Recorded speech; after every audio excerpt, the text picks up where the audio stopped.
Hola, ¿todo bien? Soy Federico La Roca.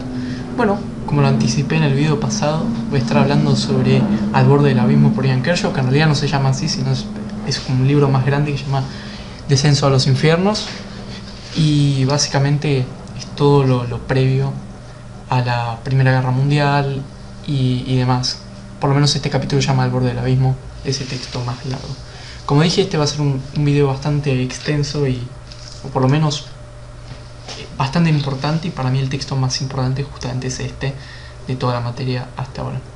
Entonces, antes que nada quería aclarar que este texto, o esta parte de este texto gigante, o de este libro, habla acerca de la antesala a la Primera Guerra Mundial, por qué se da, qué cosas pasan, cuáles son los factores determinantes, los desencadenantes y todo eso. Y habla mucho de nacionalismo también. Así que, primero quería presentar una postura que hay en las décadas previas a la Primera Guerra Mundial. En comienzos del siglo XX se habla de una edad de oro. ¿Por qué? Porque hay una estabilidad nacional, mundial, más que nada en Europa. Hay un resurgimiento de la cultura, hay un enriquecimiento, los factores macroeconómicos son muy buenos en la época, por lo menos es lo que demuestra a fines del siglo XIX y comienzos del XX, que a nivel mundial, por lo menos en Europa, mejora el nivel de vida, por lo general la persona per cápita, los factores económicos son muy buenos, hay una época de paz, prosperidad, porque no hay muchas guerras, exceptuando 1870, como habíamos visto con Francia, por un lado con Alemania y con Italia, pero no mucho más, hay bastante tranquilidad, no hay conflictos, hay paz, ¿no? Pero según Ian Kershaw esto es mentira, o por lo menos no es tan así, no hay una gran edad de oro, sino que estos factores macroeconómicos lo único que hacen es demostrar el crecimiento de la desigualdad a nivel mundial. Hay una gran parte de la población europea que vive bastante mal en pueblos no tan desarrollados. Solo las grandes ciudades se han desarrollado muchísimo, pero los pueblos y las granjas siguen siendo atrasadas. Hay mucha emigración por esta pobreza y la falta de oportunidades en los pueblos europeos. Y encima estamos hablando de que los modelos gubernamentales no eran para nada innovadores, y no habían muchas repúblicas, salvo Suiza, Portugal y Francia, que eran las únicas repúblicas. Por lo general habían bastante monarquías, pero él dice que habían derechos políticos, por lo menos se podía votar, había instituciones democráticas, a pesar de la existencia de las monarquías y demás. Pero políticamente hablando no estaban todavía del todo evolucionados a nivel mundial los países en general. Además había una especie de declive en la industrialización, o por lo menos el crecimiento de la industrialización por parte de Gran Bretaña, lo cual después va a ser desencadenante, pero por otro lado estaba surgiendo mucho la idea de que Estados Unidos y Alemania estaban creciendo muchísimo a ritmos muy acelerados, mucho más acelerados que Gran Bretaña. Además, para fines del siglo XIX se empieza a dar un movimiento social, un movimiento obrero dentro de los países europeos. Por lo menos podemos mencionar la Segunda Internacional en 1889, que es una convención socialista a nivel mundial, y estos cambios económicos comienzan a generar o a sembrar lo que es el socialismo a nivel mundial, lo cual estos nuevos partidos políticos y sindicatos obreros empiezan a, por lo menos, a alertar a la clase dirigencial y política. Como dije, seguían siendo monarquías, los poderes concentrados en esta clase dirigente social alta, pero aún así habían derechos políticos. Pero por eso digo que empiezan a generarse estas nuevas ideas socialistas, más de cambio, más de, ¿cómo decirlo?, de movimiento obrero, de las clases bajas y demás. Por eso, debido a estas nuevas ideas, estos nuevos movimientos obreros, comienzan a generar sus contrapartidas, lo que son los movimientos populistas y de carácter mucho más nacionalista, lo cual también fueron patrocinados en cierta medida por las clases altas, por algunas clases directa o indirectamente, ¿no?, por los terratenientes, ya que los obreros, los que trabajan en las granjas, estaban empezando a sentirse revolucionados y a presentar reformas a nivel nacional con sus propios partidos y demás. Entonces, como dije, empiezan a generar estos movimientos nacionalistas anti más que nada antisocialismo, anti-trotskismo y demás, antisocialismo podemos decir, como movimientos de carácter nacionalistas, no solo por el lado de la derecha, sino también de la izquierda, bastante más violentos, ¿no? Apalancados por sobre el racismo, sobre el antisemitismo, el cual no es nada nuevo, ¿no? Y demás.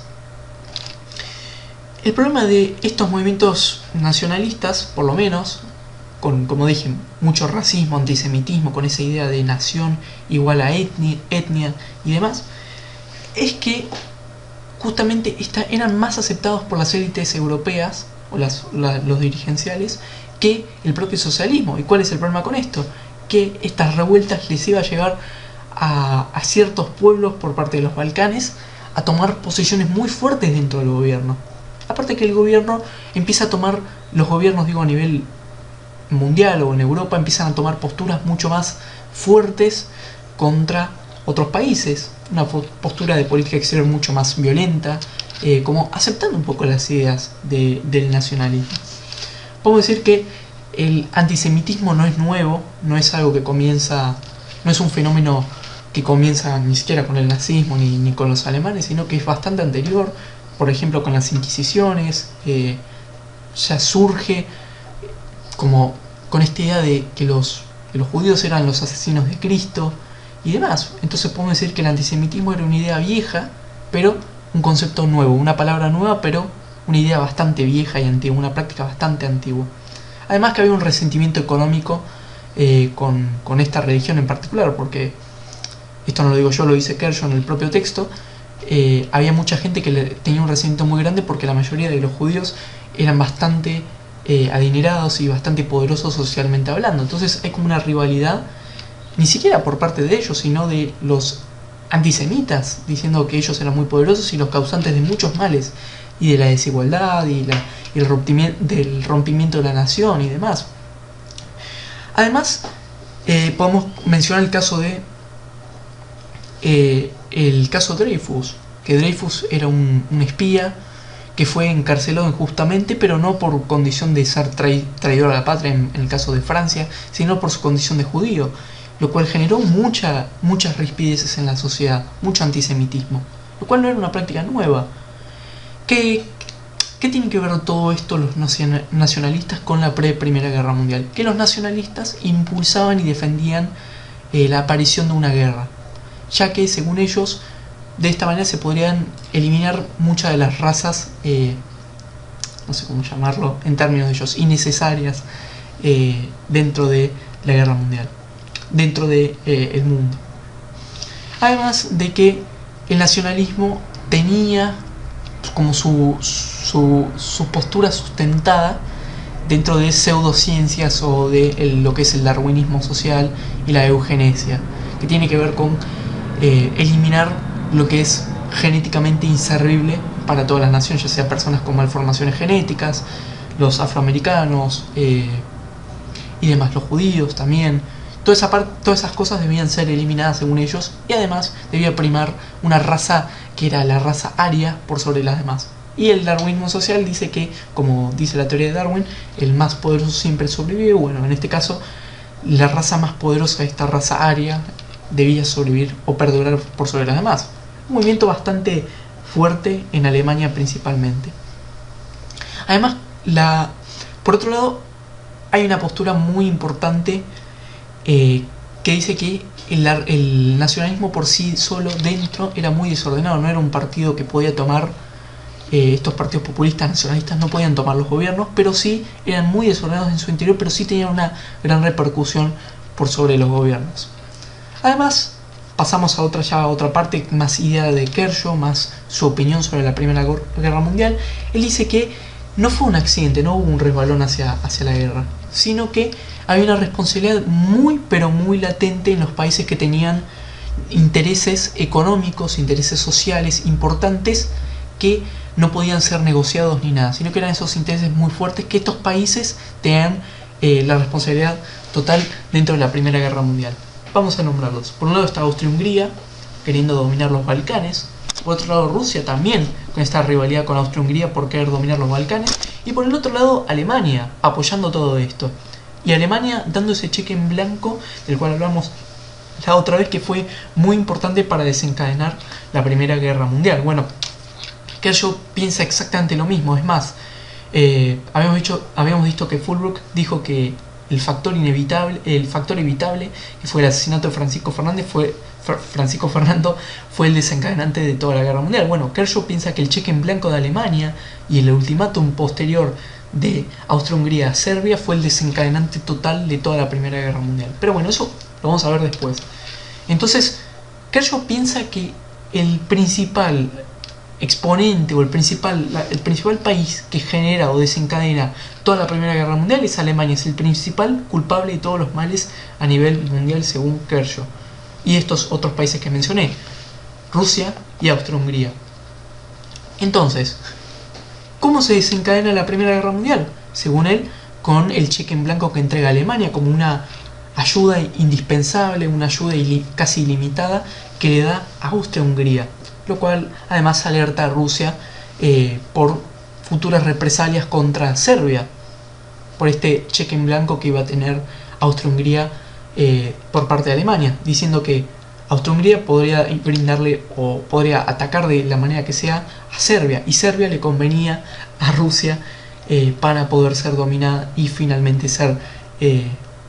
dominar los Balcanes, que era lo que ellos tanto querían. Pero eso nuevamente lo vamos a ver. Entonces podemos decir que este factor que se desencadena con el cheque en blanco podría ser el factor desencadenante de la Primera Guerra Mundial. Ya sé, tengo una maraña en la cabeza, pero el texto es un poco complejo, pero está muy bueno. Es largo, complejo, pero está bueno el texto para entender bien por qué pasa la Primera Guerra Mundial. ¿Qué otra cosa es muy importante para mencionar sobre Rusia, por ejemplo? Rusia tenía pretensiones territoriales en la región balcánica, ya sea para, no sé, para tener su propia salida al mar por esa parte. Ya, si recordamos un poco de geografía, ahí se encuentran los países como Grecia, todas son como esas islitas muy importantes e interesantes, Bulgaria y demás. Entonces, dentro de los Balcanes, a Rusia le conviene de manera determinante dominar esa parte, pero lo mismo le ocurre a Austria-Hungría. Austria-Hungría lo que quiere es también dominar esa parte y todos los países anexados a ellos. Por ejemplo, Serbia es indispensable, Bosnia, que después va a pasar lo mismo. Entonces Rusia, como para tener ese dominio, antes que entregárselo a Austria-Hungría, apoya las independencias de estos países, lo cual, como sabemos, es un factor totalmente desencadenante dentro del país. Alemania, a su vez, rivaliza con Gran Bretaña, por otro lado, ¿no? Con Gran Bretaña por el tema del poderío económico a nivel mundial. Alemania lo que quiere es desestabilizar a Gran Bretaña y dominar a nivel mundial la economía. Entonces, ¿qué significa todo esto? Que por un lado hayan dos conflictos entre naciones, 4 naciones distintas, hayan conflictos entre ellas. ¿Qué significa todo esto? Que se va a generar un sistema de alianzas.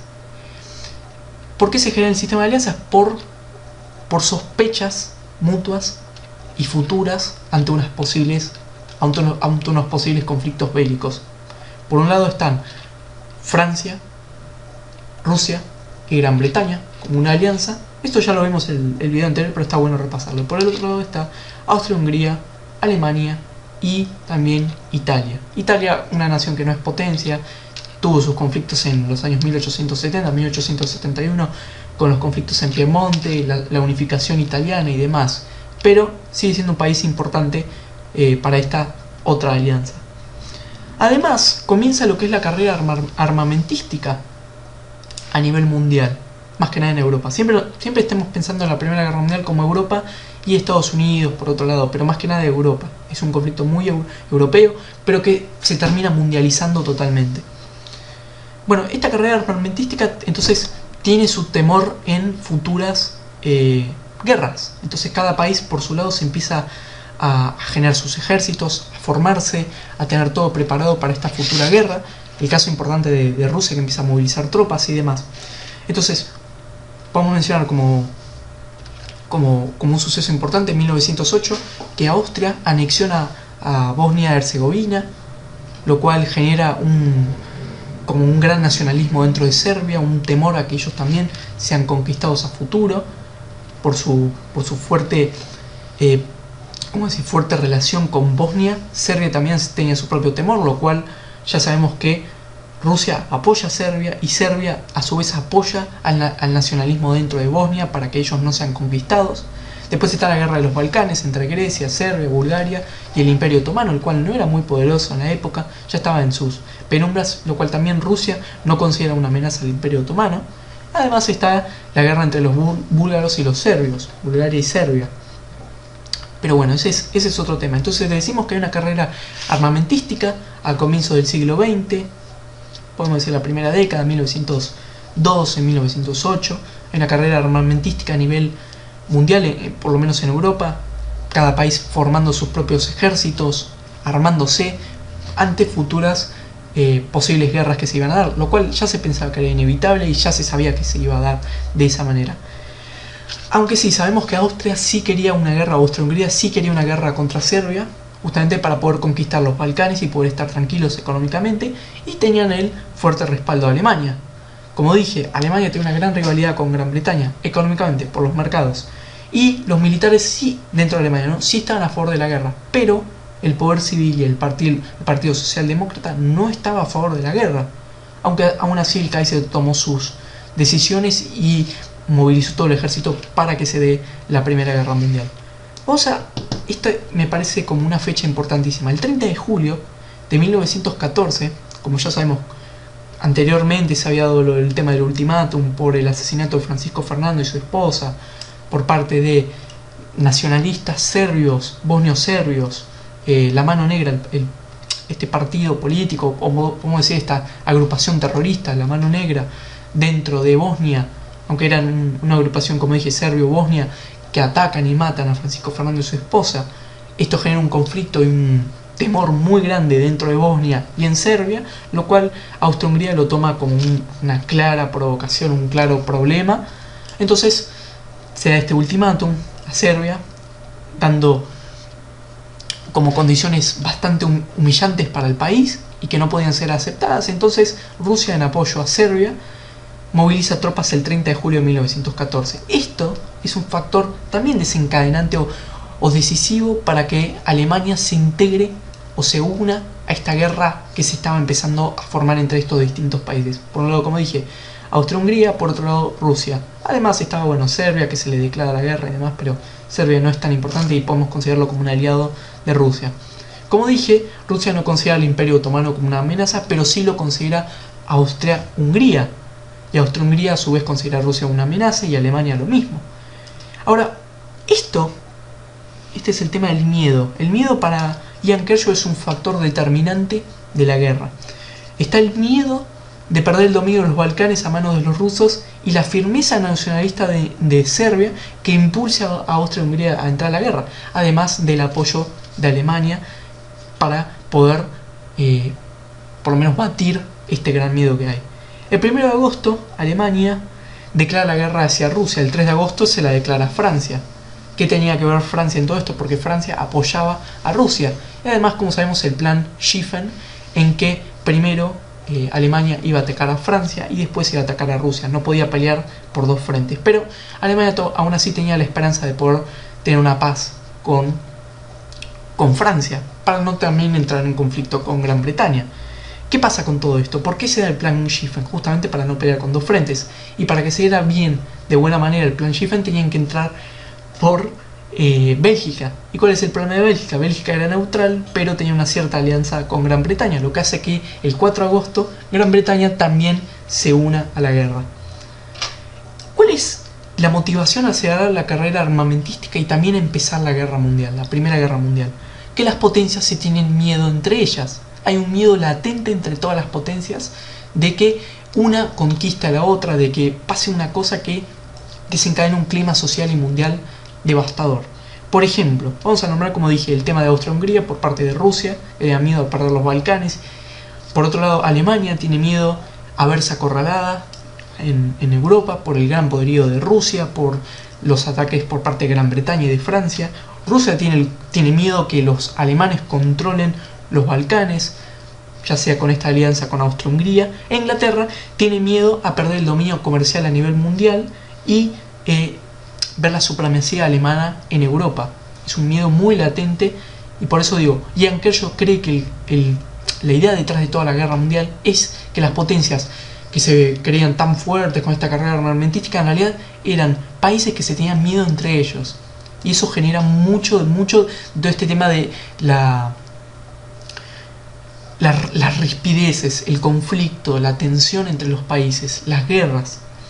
Además hay un fervor claramente nacionalista por la guerra, que se piensa que va a ser bastante corta la Primera Guerra Mundial, entonces son con muchas tácticas ofensivas, hay una idea de defensa por la patria, hay tensiones internas dentro de todas las naciones, por lo menos políticas. Como dije, hay muchos partidos de izquierda que no están a favor de la guerra, hay algunos partidos tampoco, el poder civil, por ejemplo, en Alemania, pero aún así dicen ciertos partidos políticos como socialistas que es la oportunidad perfecta para que se dé la revolución. Esto lo dice Ian Kershaw al principio del texto. Entonces, la guerra en sí era como una excusa también para que se dé la revolución tan llamada la revolución socialista. Entonces al final todos los partidos, todas las naciones internamente apoyan a la guerra como en una unión, en una unificación total. A pesar de todo esto, como dije, todos los países internamente se unen para dar comienzo a la Primera Guerra Mundial en 1914. Un conflicto entre naciones que se tienen miedo, con una carrera armamentística que todo empezó por Alemania dándole el ultimátum, dándole el cheque en blanco a Austria-Hungría para que le diera el ultimátum a Serbia, y eso que movilizara a Rusia y demás. Entonces, todas estas ideas de Ian Kershaw van por sobre lo mismo. Naciones que quieren verse valientes frente a otras, pero en realidad se tienen miedo. Además, eso por un lado. Por otro lado, conflictos que eran inevitables, hubo mucha negligencia por parte de todos los países, y que además ya se presuponía que iba a haber una guerra, ¿no? Eso básicamente sería todo el texto de Ian Kershaw, muy complejo, por algunos motivos tiene bastante contenido y muchas fechas que acordarse y todo, pero hay que entender cuál es el proceso que se va dando por parte de todas las naciones. Rusia queriendo conquistar los Balcanes por temas económicos, Austria-Hungría no queriendo perder los Balcanes y aún así conquistarlos y ser poderosa, Alemania queriendo ser poderosa a nivel mundial, Gran Bretaña queriendo también no perder su poderío económico contra Alemania, por ejemplo, Francia, que también entra a la guerra, esto no lo mencioné, que es muy importante, que tiene un gran resentimiento por Alemania, por los terrenos de Alsacia y Lorena, que habían sido conquistados, ¿recuerdan? Hace muchísimo tiempo, en 1871. Bueno, todo esto genera un gran caldo para que todos se peleen entre sí, por estas ideas nacionalistas que comienzan en torno a las ideas socialistas, por esta edad falsa de oro. Entonces ven cómo todo está conectado, que una cosa lleva a la otra, que se desencadena entre todo. Es algo que yo lo calificaré como mind blowing, que una cosa lleva a la otra, que todo este tema de la revolución socialista, que las clases obreras, que la desigualdad lleven una cosa a la otra, las ideas nacionalistas, la eugenesia, el racismo, el antisemitismo, una cosa lleva a la otra, a que los gobiernos se tornen más radicales y más fuertes unos entre otros. Como dije, el factor desencadenante de la guerra, más allá del cheque en blanco, como podemos decir, estas situaciones específicas, es el miedo entre las naciones a perder el poderío y a verse dominadas por otra nación que es la rival, ya sea por motivos económicos, por motivos sociales, pero más que nada por el propio nacionalismo. La Primera Guerra Mundial se va a dar, pero eso lo vamos a ver en el siguiente video, que lo voy a subir mañana. Quiero subir estos dos videos hoy, que ya subí uno. Quiero subir este día en que yo voy, para ahora antes del mediodía, o por lo menos antes de las 2 de la tarde. Así ya los que quieren ver los videos los pueden ver hoy y mañana. Y el video de mañana, y ya tienen también el domingo para estudiar tranquilos y para algunas rendir historia, que vamos con todo. Así que bueno, nos vemos en el siguiente video de historia. Así que hasta luego. Espero que se haya entendido este tema de Ian Kershaw, que es para mí un texto fundamental, como una cosa se relaciona con la otra.